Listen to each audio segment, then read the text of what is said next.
नमस्कार, news 18 special में आपका स्वागत है। आपके साथ मैं दीपिका सिंह। सोनभद्र कांड की जांच रिपोर्ट सीएम योगी को सौंप दी गई है। इसके बाद मुख्यमंत्री ने तत्काल कार्रवाई करते हुए सोनभद्र के डीएम और एसपी को हटा दिया है। साथ ही कई अधिकारियों के खिलाफ आईपीसी की धाराओं में मुकदमा दर्ज करने का आदेश दिया।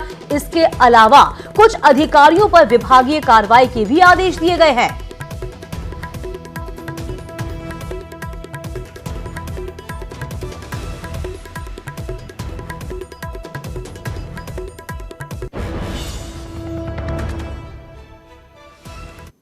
सोसाइटी की भूमि को व्यक्तिगत नामों में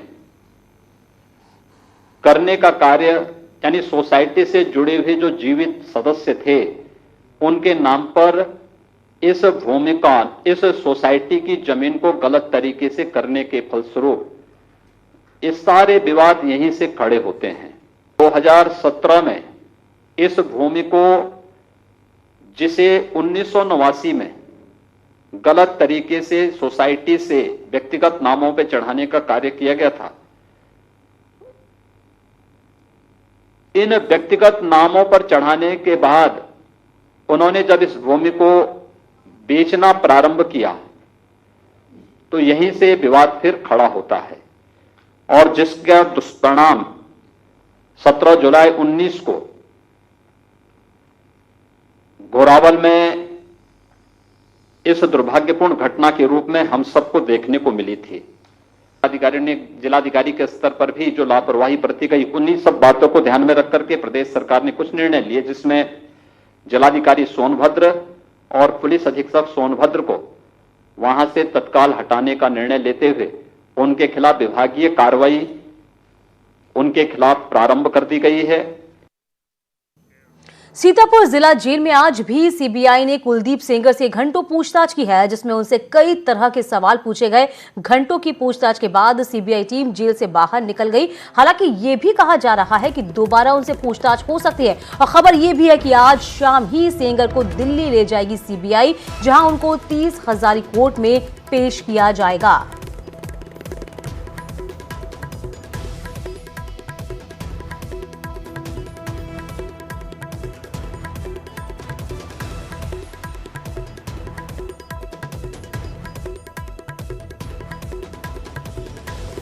आपके पास कार है या बाइक, तो यह खबर आपके लिए है, क्योंकि राजस्थान के बूंदी जिले में गाड़ियों में जो पेट्रोल डाला जाता है उसमें पानी निकल रहा है। आखिर ऐसा क्यों हो रहा है और क्या वाकई में ऐसा हो सकता है कि पेट्रोल पानी बन जाए? वाहन में पेट्रोल डलवाने वाले सावधान। गया पेट्रोल पानी में, मंजिल तक पहुंचना मुश्किल। पेट्रोल के पानी बनने का क्या है राज?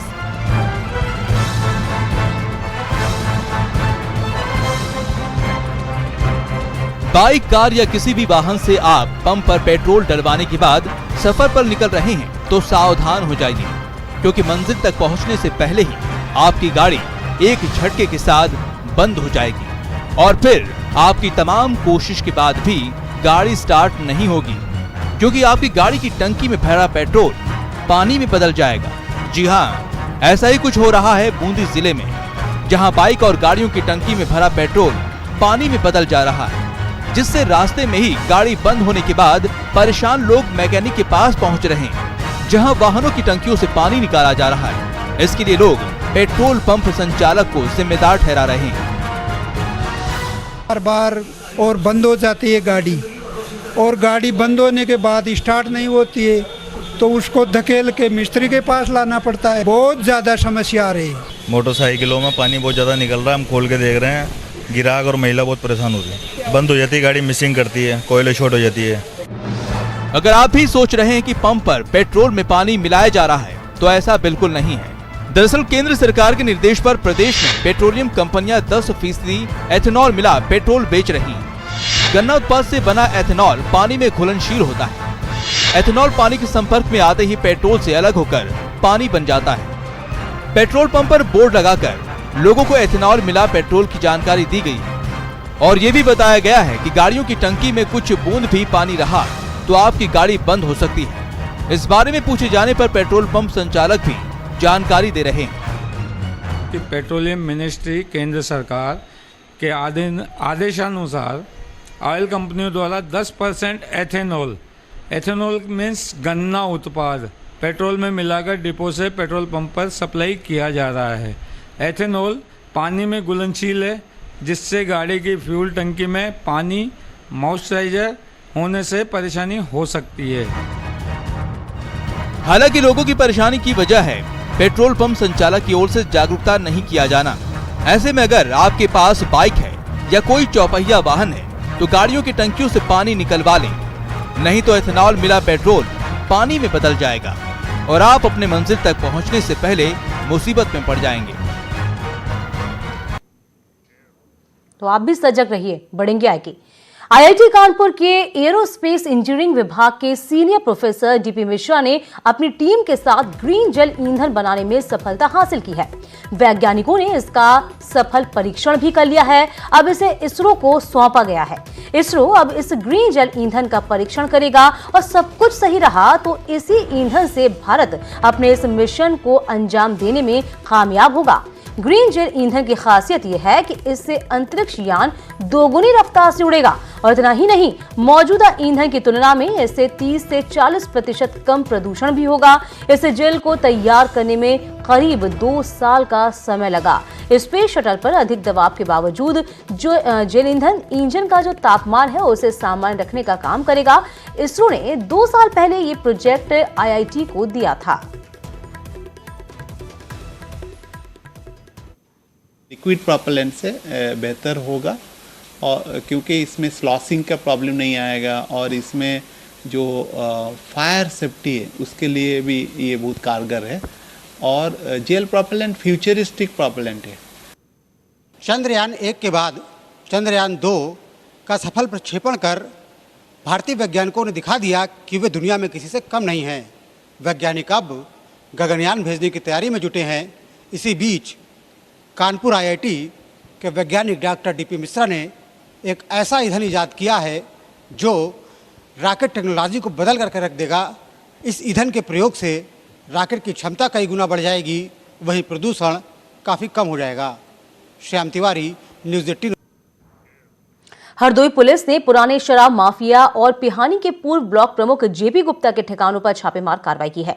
क्राइम ब्रांच और आबकारी विभाग की टीम ने यहां छापेमारी कर भारी मात्रा में मिलावटी शराब और शराब बनाने के उपकरण बरामद किए। जेपी गुप्ता के घर से 54 पेटी मिलावटी शराब मिली है। इसमें 2430 क्वार्टर पाए गए। इसकी कीमत 1,82,000 रुपए बताई जा रही है। वहीं पुलिस ने यहां से एक व्यक्ति को भी गिरफ्तार किया। हालांकि शराब माफिया जेपी गुप्ता वहां से भागने में कामयाब रहा।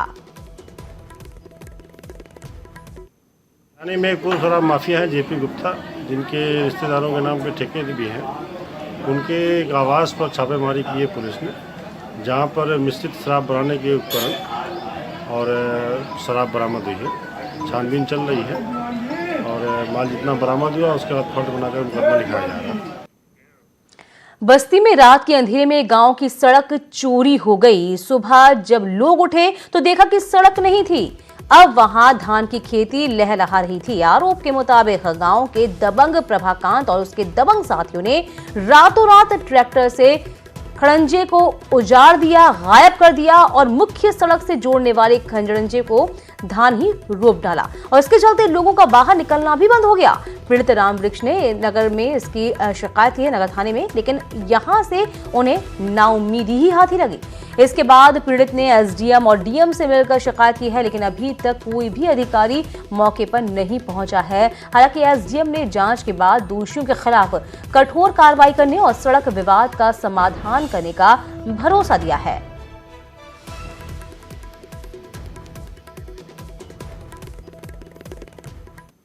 सीवान के महाराजगंज में वफादार कुत्ते ने अपनी जान देकर मालिक की जान बचा ली। दरअसल कुत्ते ने जहरीले सांप से लड़ते लड़ते सांप को मार डाला और जहरीले सांप के काटने से उसकी भी मौत हो गई।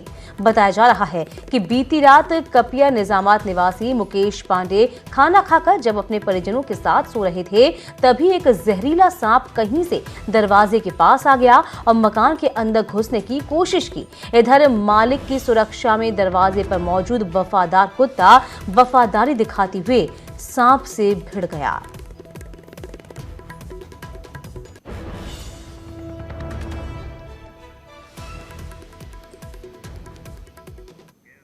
भोजपुरी एक्ट्रेस अक्षरा सिंह ने पवन सिंह पर एक और बड़ा आरोप लगाया है। न्यूज 18 से खास बातचीत में अक्षरा सिंह ने कहा है कि उन्हें कैद करके रखा गया था। पटना के एक कमरे में पवन सिंह के लोगों ने मुझे बंधक बनाकर रखा था। पवन सिंह को खतरा था कि कहीं उनकी शादी को मैं रुकवा ना दूं। अक्षरा सिंह ने भोजपुरी स्टार पवन सिंह के खिलाफ मुंबई में मामला भी दर्ज कराया है। अक्षरा सिंह ने पवन और उसके परिवार पर सोशल मीडिया पर उसकी छवि को खराब करने और जान से मारने की धमकी का आरोप लगाया। अक्षरा ने कहा है कि उनके सोशल मीडिया प्लेटफॉर्म्स पर भद्दे कमेंट्स, आपत्तिजनक तस्वीरें और वीडियोस पोस्ट किए जा रहे हैं। उन्होंने इन सब के पीछे पवन सिंह का हाथ बताया है। बात चीजें ऐसी हो गई कि मुझे कैद करके रखा हुआ था पटना के एक घर में। जिस दिन शादी उनकी थी, आज उसके भी फोटोज वायरल हो रहे हैं। मैं हॉस्पिटलाइज हूं और आज जो उनके इर्द गिर्द के लोग हैं जो बोल रहे थे कि भागो भागो यहां से, वही लोग मुझे बंद करके पटना के बोरिंग रोड में रखे हुए थे रूम में कि कहीं शादी ना रुका दे, कहीं सुसाइड ना कर ले। इधर अक्षरा सिंह के लगाए आरोप पर पवन सिंह ने क्या कुछ सफाई दी है वो भी सुनिए। पक्ष रख दीजिए, आप अपना पक्ष रख दीजिए सर। निकलने दें इनको। प्रणाम। ऐसी कोई बात है या नहीं? इन सब बातों पर मैं जवाब क्या इस तरह गलत आरोप लगाए गए हैं सर? सर आरोप लगा, अक्षरा सिंह गलत मैसेज का आरोप लगाई है। लगाने दीजिए। तो क्या आरोप को खारिज करते हैं सर? एक आरोप को खारिज करते हैं। निकल आप। स्वतंत्रता दिवस को लेकर तैयारियां तेज हैं। जैसलमेर के बॉर्डर पर बीएसएफ ऑपरेशन अलर्ट जारी करने की तैयारी कर रहा है। सीमा सुरक्षा बल आगामी 21 अगस्त तक सीमा पर मुस्तैद रहेगा और सुरक्षा के कड़े बंदोबस्त भी होंगे ताकि परिंदा भी पर न मार सके। बता दें कि बीएसएफ इस दौरान भारतीय खुफिया एजेंसियों से कोऑर्डिनेशन में रहेगी ताकि कोई भी शांतिपूर्ण तरीके से स्वतंत्रता दिवस को मनाया जा सके।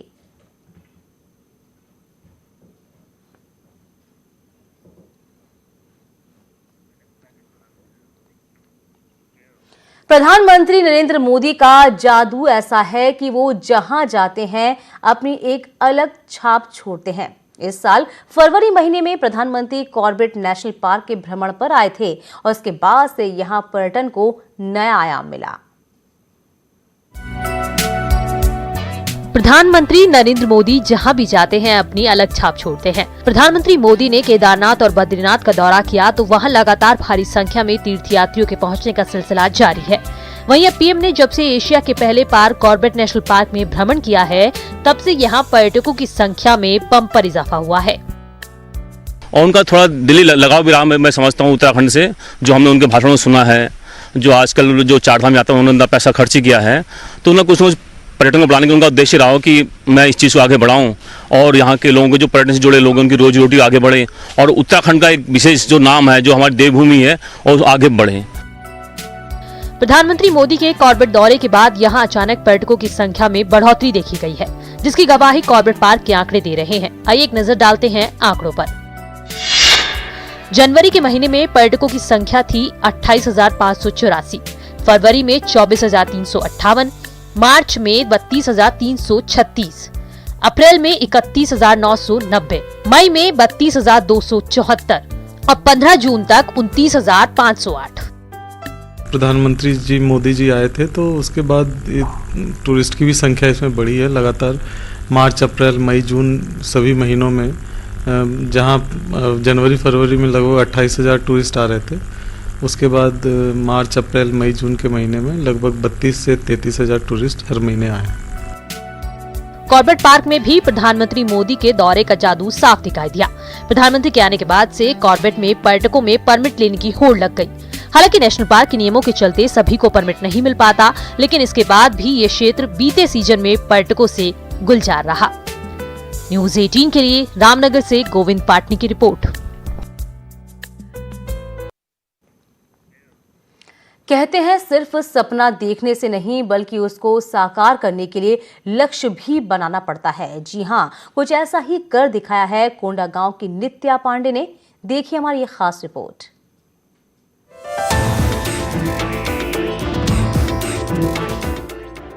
कहते हैं कि यदि मन में कुछ करने का जज्बा हो तो हर राह आसान हो जाती है। जी हाँ, इसी बात को चरितार्थ कर दिखाया है कोंडागांव की नित्या पांडे ने। नित्या का चयन कल्पना चावला स्कॉलरशिप प्रोग्राम 2019 के लिए हुआ है। अब वह फ्रांस की इंटरनेशनल स्पेस यूनिवर्सिटी में खगोल वैज्ञानिकों के बीच रहकर अपना अध्ययन पूरा कर रही है। नित्या के फ्रांस जाने पर उसके परिवार भी खुशी का माहौल है।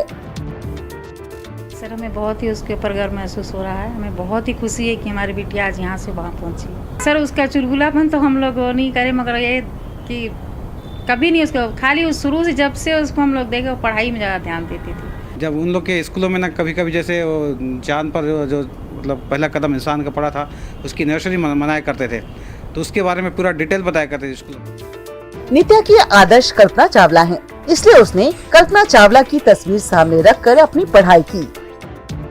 कॉलेज करने के बाद जब रविशंकर यूनिवर्सिटी में उसने दाखिला लिया, तो वहाँ पे अपने हॉस्टल में जिस रूम में रहती थी, उसने बड़ा सा उसमें पोस्टर कल्पना चावला का लगा रखा था, और मतलब उसी के पास बैठ के अपना टेबल करके रख के अपना पढ़ाई करती थी।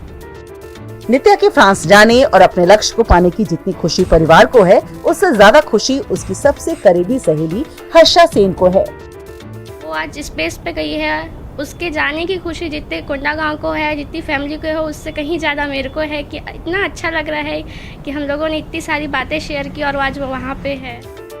नित्या ने अपने लक्ष्य को हासिल करते हुए बता दिया कि सफलता किसी की मोहताज नहीं होती और बस्तर में प्रतिभाओं की कमी नहीं है, बस जरूरत है छिपी हुई प्रतिभाओं को तराशने की। विवेक श्रीवास्तव, न्यूज़ 18, कोंडागांव, छत्तीसगढ़। गुजरात के वलसाड़ में भारी बारिश की वजह से हालात बेहद खराब हो गए हैं। वहां का मधुबन डैम तेज बारिश की वजह से पानी से लबालब हुआ। ताकि डैम पर पड़ रहे दबाव को कुछ कम किया जा सके, इस दौरान डैम किसी समंदर से कम नजर नहीं आ रहा था। हर तरफ तेज बहाव में बहता पानी ही पानी दिखाई दे रहा था। बताया गया कि डैम के गेट खोले जाने से दमनगंगा नदी के पानी का स्तर भी बढ़ गया, जो बारिश की वजह से पहले ही उफनाई हुई थी। हालांकि नदी किनारे के गांव में प्रशासन की तरफ से अलर्ट जारी कर दिया गया, जबकि बारिश से वालसाड के कई रिहायशी इलाके पानी में डूबे नजर आए। बारिश का पानी कई घरों तक पहुंच गया। कई घंटों से हो रही लगातार बारिश से सड़कें तालाब में तब्दील हो गईं, जिससे लोगों की मुसीबतें और बढ़ गईं और मजबूरी में लोग बारिश के पानी से भरे रास्तों से गुजरते दिखाई दिए। बारिश की वजह से गाड़ियों की रफ्तार भी धीमी हो गई, जबकि कई गाड़ियां इधर उधर खड़ी दिखाई दी। वहीं गुजरात के ही वापी में लगातार हो रही बारिश लोगों के लिए मुसीबत बन गई, क्योंकि वहाँ भी बारिश का पानी घरों और दुकानों तक पहुँच गया, जिसकी वजह से कई दुकानें बंद दिखाई दी और सड़कों पर भी काफी कम लोग ही नजर आए। आशंका है कि हालात ऐसे ही रहे तो लोगों की परेशानी और बढ़ सकती है। मुंबई को रात में हुई बारिश ने बेहाल कर दिया। तस्वीरें साइन LBL रोड, अंधेरी, मिलन सबवे, नाला सुपारा और नागपाड़ा की, जहां कई इलाकों में बारिश से जलभराव हुआ है और बारिश का असर रेल और सड़क यातायात पर पड़ा है। तो लगातार हो रही बारिश से मुंबई किस कदर बेहाल है, तस्वीरें हम दिखा रहे हैं मुंबई के जगह जगह की, जहां साइन LBS रोड, अंधेरी, मिलन सबवे, नाला सुपारा और नागपाड़ा की तस्वीरें हम आपको दिखा रहे हैं, जहां जनजीवन अस्त व्यस्त है। उधर उत्तराखंड में बारिश आफत बनकर आई है। बारिश से भूस्खलन हो रहा है और नेशनल हाईवे समेत कई मार्ग बंद होते जा रहे हैं, जिसकी वजह से केदारनाथ हाईवे को बंद करना पड़ा। रास्ता बंद होने से दोनों किनारों पर यात्री फंस गए, जिसके बाद दिन की रोशनी में मलबा हटाने का काम दोबारा शुरू किया गया। ऊपर से बड़े बड़े पत्थर लगातार जो है नीचे गिरते जा रहे हैं और इसी रास्ते से होते हुए केदारनाथ जाना पड़ता है। मैं आपको बता दूं करीबन 30 से 35 किलोमीटर की दूरी पर यहाँ से केदारनाथ है, उसके बाद आपको पैदल चढ़ाई चढ़नी पड़ती है। लेकिन नीचे की तस्वीरें भी अगर आप कैमरामैन के जरिए आपको दिखाने की कोशिश करते हैं, नीचे देखिए मलबा किस तरीके से नीचे जाता हुआ नजर आएगा आपको, और ये बहुत खतरनाक स्थिति है। केदारनाथ यात्रा की जिस रास्ते में जमीन खिसकी, वो जगह बेहद खतरनाक बताई गई। यहाँ पे रात को करीबन 10 बजे के आसपास ये स्लाइड आया था। रात को तो हमने क्लियर कर दिया था ट्रैफिक के लिए, लेकिन उसके बाद सोनप्रयाग और फाटा चौकी में फोन करके ट्रैफिक वहीं रुकवा दिया था। हालांकि रास्ता थोड़ा साफ होने के बाद यात्रियों की सुरक्षा को देखते हुए पहले वहां से छोटी गाड़ियों को निकाला गया। कोशिश की जा रही है कि एक एक कर छोटे छोटे जो वाहन है उनको निकाला जा सके। हालांकि बड़े बड़ी बसें जो हैं इसमें फंस जाती है। इसमें कोशिश ये की जाती है कि उनको छोटी गाड़ियों के सहारे आगे बढ़ने दिया जाए, क्योंकि कई लोग हमें ऐसे भी मिले थे जो कि पिछले 5 से 6 दिनों से इस यात्रा में फंसे हुए हैं। सिर्फ एक जगह पर नहीं बल्कि उत्तराखंड के अलग अलग जगहों पर इस तरीके से जो है लैंडस्लाइड हुआ है। इस बीच यात्रा पर गए लोगों ने भी अपनी परेशानियों का जिक्र किया। इस तरीके के रास्ते में आगे चलने में डर भी लगता है। हाँ, डर क्यों नहीं लगता सर, बहुत ज्यादा डर लगता है। नाइट में नहीं चल सकते और 6 बजे के बाद चल नहीं सकते, ड्राइवर चलाता नहीं है गाड़ी और यात्रा में बहुत दिक्कत हो रही है सर। भारी बारिश की वजह से उत्तराखंड के देहरादून, ऋषिकेश, डोईवाला, श्रीनगर और नई टिहरी में भी जमीन खिसकने की घटनाएं सामने आईं। बहरहाल देश में इस वक्त कई जगह आफत की बारिश हो रही है, जिससे लोग परेशान हैं। और इसी के साथ इस बुलेटिन में अभी के लिए बस इतना ही।